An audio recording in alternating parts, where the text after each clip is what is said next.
Hello, fellow entrepreneurs. Welcome to my channel. I'm Darlene Zubel. This is where I share lessons I learned throughout my career. Each of these little bite-sized videos, I'll share a message I experienced as an accomplished business owner, advisor, and as a management consultant.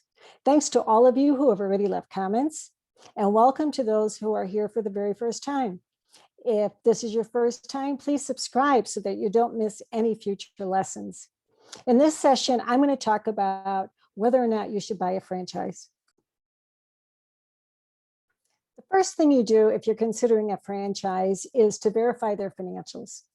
And if you don't know how to read their financials, if you don't know how to measure the value of the company that you're buying, or your little piece of the franchise that you're buying, hire a CPA, hire an investment banker, or somebody that can help you value the business. This is so crucial. Besides the fact you have to take a look at, if it's a retail franchise, what's the location? Is it a good location or isn't it a good location? Ask those people who are already franchise owners, even if they're across the country.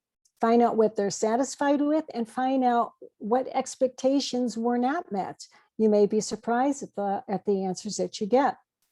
I was traveling once and I was sitting in a coffee shop while I was on vacation in this resort area.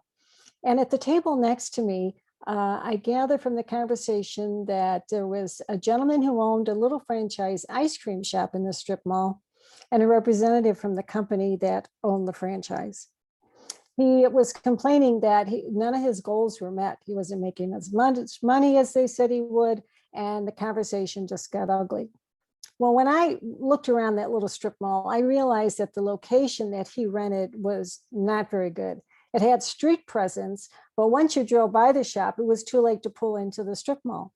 And with so many ice cream places in this resort area, people were just going to keep going. They weren't going to try and turn around and fight the traffic at a major intersection to get into the strip mall.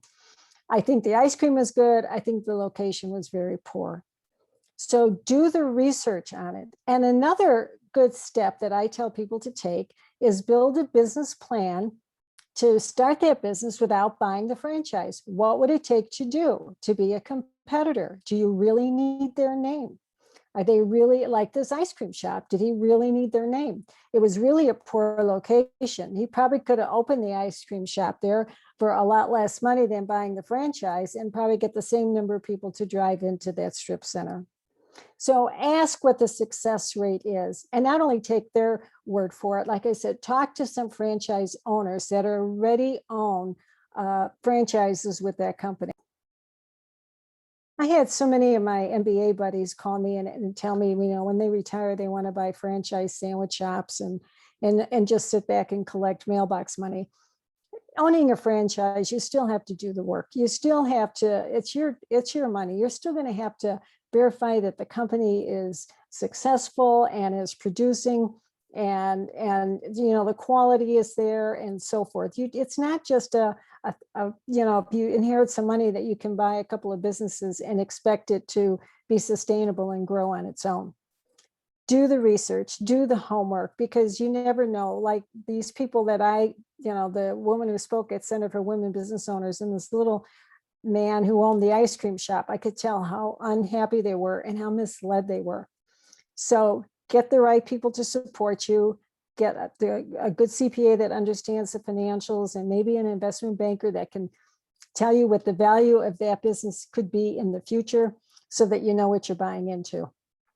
Thank you for joining me. Please send me some emails at the email in my YouTube channel and ask me some questions so I can include them in future videos.